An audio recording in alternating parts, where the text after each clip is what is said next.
I'm Debra Lynch. I'm the Infection Prevention Lead at Methodist Extended Care Hospital in Memphis, Tennessee. I'm going to talk about our journey towards going to zero for central line-associated bloodstream infections. Our long-term acute care hospital is in the tri-state area, so we get admissions from within that area primarily or from within our hospital system.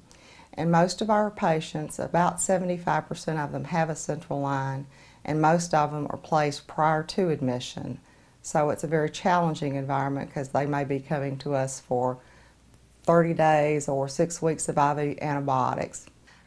In 2006, our corporate infectious disease physician came back from Shea and had us remove the positive pressure mechanical valve we were using on all central lines. The LTAC chose to go to a split septum device that is negative displacement.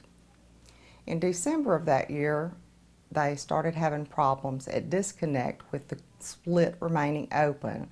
So I had to kind of make a quick decision about where we were going to go, so we began using a needless connector that had negative displacement that the rest of the system was using.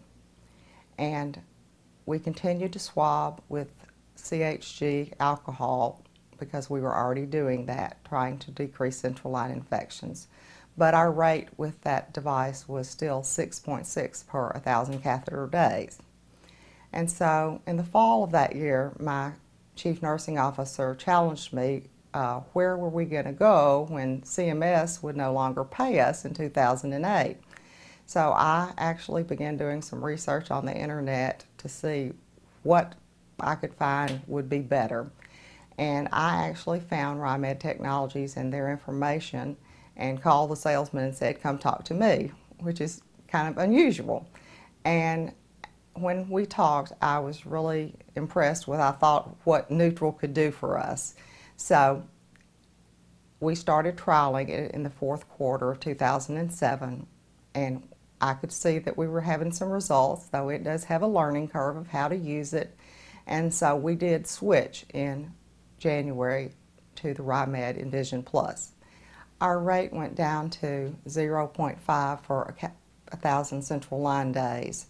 And we have continued using the product and gone through periods where we had zero for several months, which is very unusual in our patients because they have their lines so long.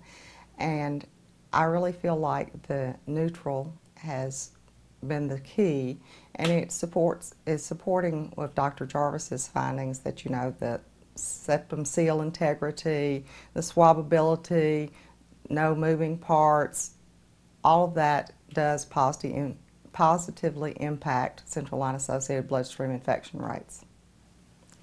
These results appeared in the summer 2012 JAVA, and the takeaway is that this product, because it is neutral, doesn't cause backflow into the connector and the line, and it really helps reduce bloodstream infections and biofilm from forming.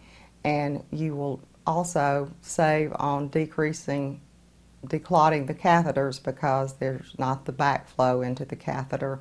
So, you know, it just needs to be repeated in other LTAC settings, but I believe we got a good result from it, and I think the RIMED was the key.